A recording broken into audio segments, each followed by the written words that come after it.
За влез во Европската Унија се неопходни реформи во интерес на граѓаните. Ваква е првата порака на евроамбасадорот Дейвид Гир во оваа година, придружена со апел за обединување на политичарите. Истовремено двете најголеми партии, СДСМ и ВМРО ДПМН, секојдневно најавуваат битка за пратенички гласови, едните во корист на уставните измени, другите за распуштање на собранието и предвремени избори. Амбасадорот Гир посочи дека оваа година земјата треба да се фокусира на реформи.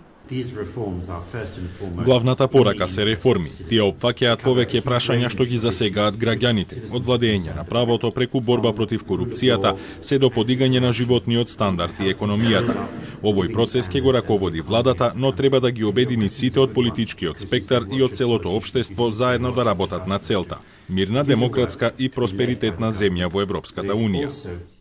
Министерот Бујар Османи побара до ноември да завршат уставните измени, за да не прекинат почнатите преговори со ЕУ. Смета дека е време за јавни дебати и соочување аргументи, низ кои ќе се разграничи што е државен, а што партиско-политички интерес. Ако ноември не фати без завршени уставни измени, ќе прекинат преговорите, ќе го изгубиме моментот, а губењето на моментот е една од најлошите работи што може да ви се случи на европскиот пат и се плашам дека, се надевам нема да се злоупотреби, ќе влеземе во некакво си црногорско сценарио како што е сега, кој е многу тешко после да се врати со сите импликации внатре и надвор врз имиджот на државата.